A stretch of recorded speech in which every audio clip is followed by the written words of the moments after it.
Yuk kita bahas raja-raja dari kerajaan Mataram kuno.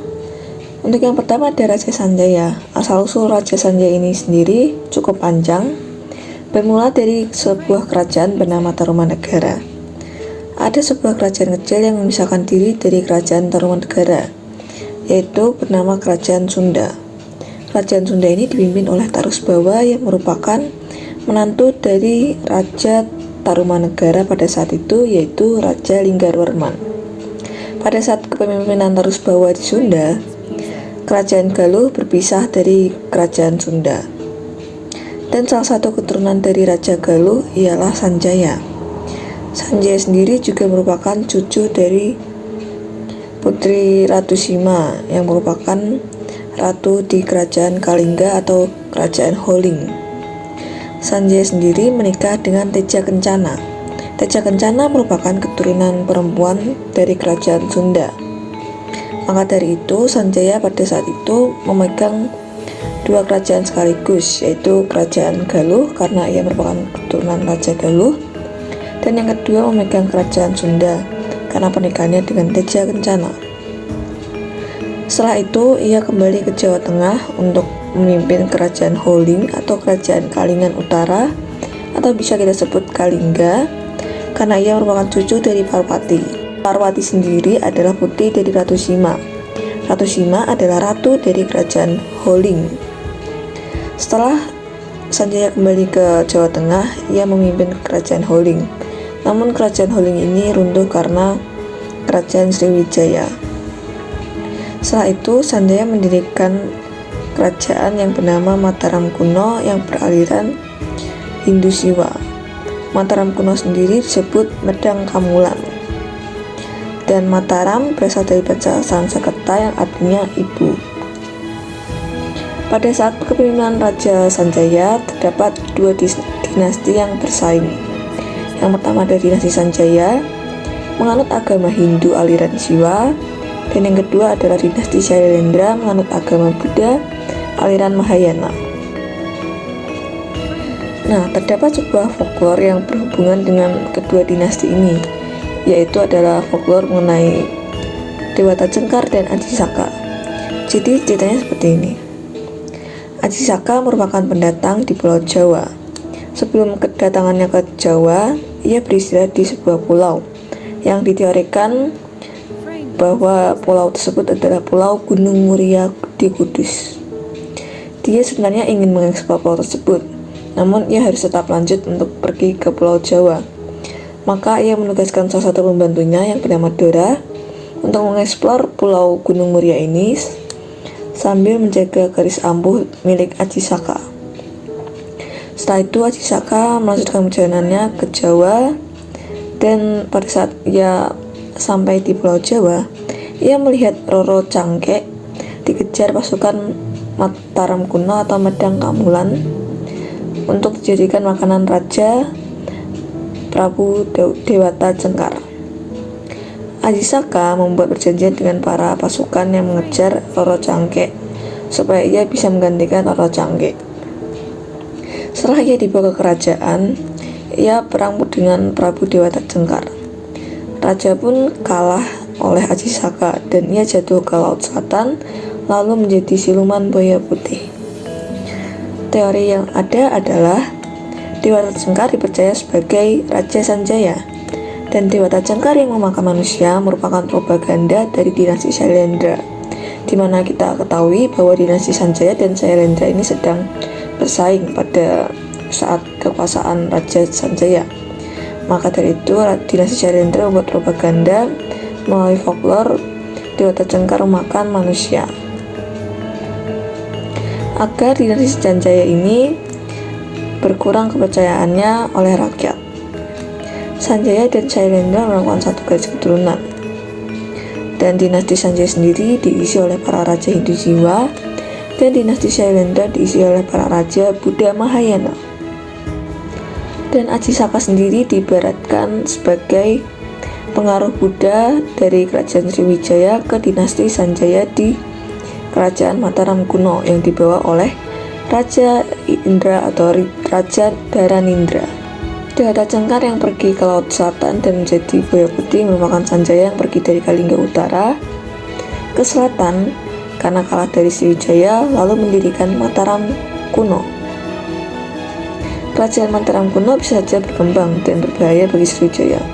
Maka dari itu, Sanjaya disebut sebagai buaya putih dalam cerita dan diibaratkan sebagai tokoh antagonis. Folklore mengenai Aji Saka yang dibuat oleh dinasti Shailendra untuk menjatuhkan dinasti Sanjaya ini masih berhubungan dengan folklore mengenai Kesongo yang merupakan Jakalingung yang merupakan anak dari Aji Saka. Cerita ini berhubungan dengan Rakai Panangkaram. Mataram kuno sendiri dipimpin oleh 3 dinasti. Yang pertama adalah dinasti Sanjaya, merupakan dinasti para raja Hindu Siwa.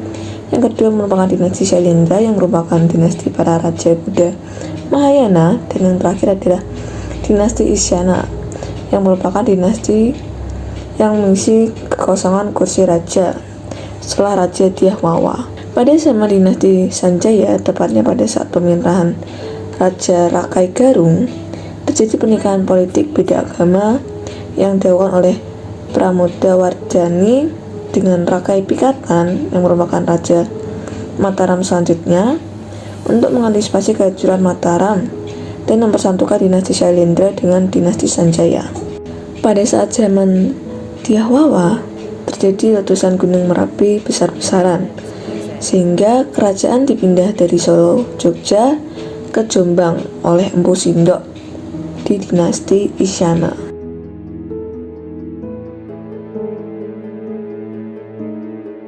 Kalian sudah pernah dengar tentang Maha Pralaya Medang Lamongan belum? Jadi, Maha adalah besar, Pralaya adalah buruk, Medang Kamulan itu menimpa Mataram kuno. Jadi, peristiwanya terjadi pada zaman Raja Dharmawangsa Teguh. Peristiwa ini disebabkan oleh keputusan Raja Dharmawangsa Teguh untuk menikahkan putrinya dengan Airlangga yang merupakan pangeran keturunan Bali yang masih merupakan keponakan Dharmawangsa Teguh sendiri. Hal ini membuat Wurawari kecewa. Wurawari sendiri adalah bawahan dari Mataram kuno. Ia berambisi untuk menikahi putri Dharmawangsa Teguh agar dapat mewarisi tahta Mataram kuno. Wurawari kemudian bersekutu dengan Sriwijaya untuk menyerbu Mataram kuno dan menghancurkannya ketika pesta pernikahan putri dari Dharmawangsa Teguh. Pada akhirnya pesta pernikahan pun diserang. Dharmawangsa Teguh beserta putrinya tewas pada penyerbuan tersebut. Namun Airlangga yang merupakan calon menantu Dharmawangsa Teguh sendiri selamat dan ia akhirnya melarikan diri ke Malang lalu mendirikan Kerajaan Kahuriban di Malang. Kerajaan Kahuriban yang dipimpin oleh Raja Airlangga dibagi menjadi 2 wilayah kekuasaan untuk menghindari perebutan tahta kerajaan oleh kedua anak laki-laki Raja Airlangga. Raja memisah kedua bagian wilayah menjadi wilayah Kediri dan Jenggala, di mana wilayah Kediri didapatkan oleh putra pertama yang bernama Sri Samarawijaya dan Jenggala didapatkan oleh putra kedua yang bernama Mapanji Garasakan. Penduduk Mataram kuno sendiri hidup terpisah sesuai dengan agama mereka.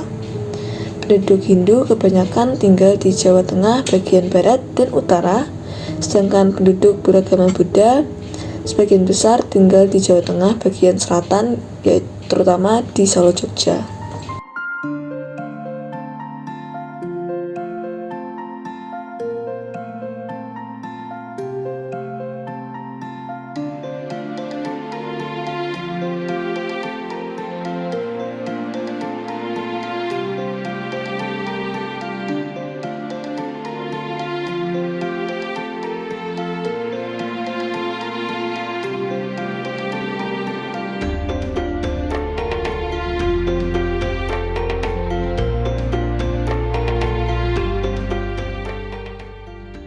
Letak Kerajaan Mataram kuno.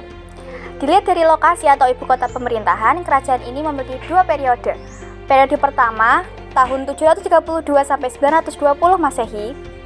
Lokasi Kerajaan Mataram kuno di Jawa Tengah diperkirakan terletak di Bumi Mataram atau Yogyakarta, di bawah pemerintahan Raka Mataram Sang Jaya.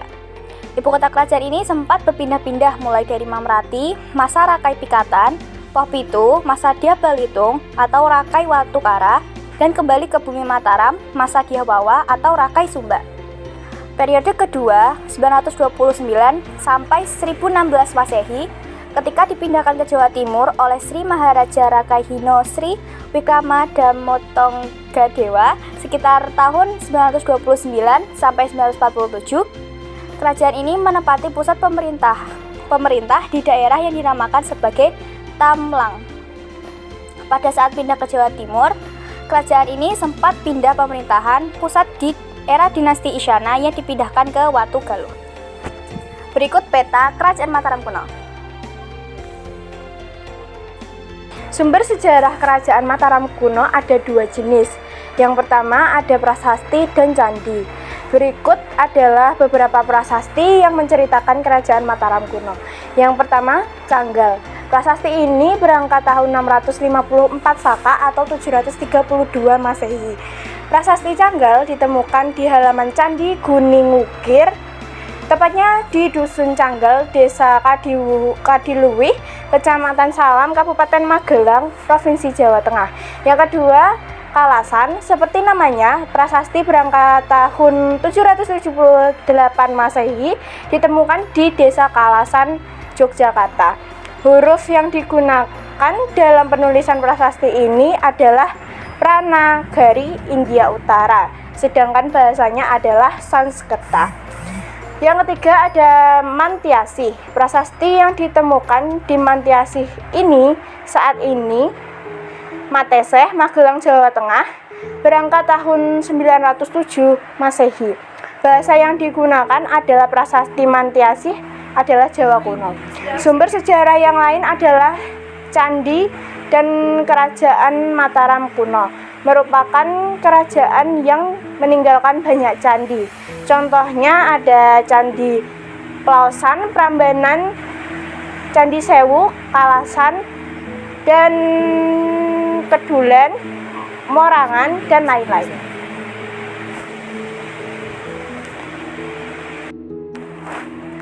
Corak kehidupan masyarakat Kerajaan Mataram kuno. Pada bidang sosial dan budaya, meskipun dalam praktek keagamaan masyarakatnya terdiri atas agama Hindu dan Buddha, mereka tetap hidup rukun dan saling toleransi. Bidang politik, Kerajaan Mataram kuno diperintah oleh 3 dinasti, yaitu Dinasti Sanjaya, Dinasti Sailendra, dan Dinasti Isyana. Pada bidang ekonomi, Kerajaan Mataram kuno merupakan salah satu kerajaan di Jawa yang memiliki corak agraris. Corak kehidupan di bidang sosial dan budaya. Kehidupan sosial masyarakat di Kerajaan Mataram kuno sudah teratur, terlihat dari sikap gotong royong mereka saat membuat candi bersama. Sikap toleransi di antara masyarakatnya juga sangat baik. Hal ini dapat dilihat dari adanya 2 aliran kepercayaan yang berbeda, tetapi mereka semua tetap bisa hidup berdampingan. Kehidupan masyarakat pada bidang sosial. Jangkauannya luas. Kehidupan sosial masyarakat Mataram kuno sudah cukup luas jangkauannya, yaitu dengan dilakukannya perdagangan dengan kerajaan lain dan bahkan luar negeri. 2. Sistem kasta. Masyarakatnya sudah mengenal sistem kasta, yaitu Brahmana, Ksatria, Waisya, dan Sudra. Ketiga, gelar. Raja dalam memerintah dibantu oleh pejabat istana yang diberi gelar Rakrian, Mahamantri, dan Rakai. Pada bidang budaya. Dalam bidang kebudayaan, masyarakat Mataram kuno dikenal memiliki keunggulan dalam seni bangunan candi. Hal ini terlihat dari peninggalan sejarah berupa candi-candi oleh dinasti yang berkuasa di Kerajaan Mataram kuno. Corak kehidupan di bidang politik. Gelar pejabat kerajaan. Pertama, ada Rakrian Mahamantri, merupakan pembantu utama raja. Kedua, ada Rakrian yang merupakan pejabat administrasi, dan yang ketiga adalah Rakai. Ini merupakan penguasa daerah. Sistem pemerintahan. Yang pertama ada Dinasti Sanjaya. Dinasti Sanjaya menganut agama Hindu, berkuasa di daerah Jawa bagian selatan. Kedua, Dinasti Sailendra. Dinasti Sailendra menganut agama Buddha, berkuasa di daerah Jawa bagian utara. Yang ketiga, Dinasti Isyana. Empu Sindok mendirikan dinasti Isyana, Buddha, dan memindahkan ibu kota ke kerajaan Mataram kuno ke Jawa Timur. Untuk contoh peninggalan Mataram kuno yaitu ada Prasasti Kelora, merupakan peninggalan kerajaan Mataram kuno yang ditemukan di Desa Kelora, utara Kompleks Percandaian Prambanan, Jawa Tengah. Prambanan ditulis dengan huruf Pranagari menggunakan bahasa Sanskerta yang isinya menceritakan pembuatan arca Manjustri oleh Raja Indra yang bergelar Sri Sanggaramadana Jaya. Yang kedua ada Candi Mendut. Candi Mendut terletak di Jalan Mayor Kusen, Kota Mungkit, Magelang, Jawa Tengah. Candi Mendut didirikan pada masa pemerintahan Raja Indra dari dinasti Shailendra. Yang ketiga ada Candi Pawon, merupakan candi yang terletak di antara Candi Mendut dan Borobudur. Dalam bahasa Jawa, Pawon memiliki arti dapur. Nah, itu tadi contoh-contoh peninggalan Mataram kuno. Keruntuhan kerajaan Mataram kuno bermula ketika kerajaan ini terpecah menjadi dua bagian. Kerajaan Mataram kuno pertama dipimpin oleh Raja Sanjaya yang bergelar Rakai Mataram Sang Ratu Sanjaya. Hal ini dibuktikan dengan prasasti Canggal dan cerita Parahyangan. Selama pemerintahan Raja Sanjaya dikenal sebagai sosok raja yang adil, bijaksana, dan taat beragama. Di bawah pemerintahannya juga, wilayah kerajaan Mataram kuno semakin meluas dan rakyatnya hidup sejahtera. Kerajaan ini juga menjadi pusat pembelajaran agama Hindu yang dibuktikan dengan banyaknya pendeta yang berkunjung dan menetap di Mataram. Sayangnya, pada pertengahan abad ke-8, Raja Sanjaya meninggal dunia. Kedudukannya kemudian digantikan oleh sang putra, Rakai Panangkaran. Setelah Rakai Panangkaran wafat, kerajaan Mataram kuno mengalami kekosongan kekuasaan karena ia tidak memiliki pewaris tahta. Akibatnya, jabatan raja diberikan kepada Mpu Sindok, penasehatnya. Saat Mpu Sindok berkuasa, kondisi kerajaan Mataram kuno telah dibagi menjadi dua, yaitu dinasti Shailendra dan dinasti Sanjaya.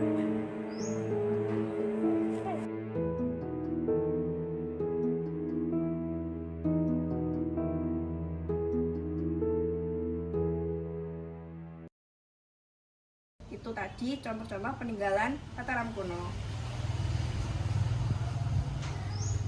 Happy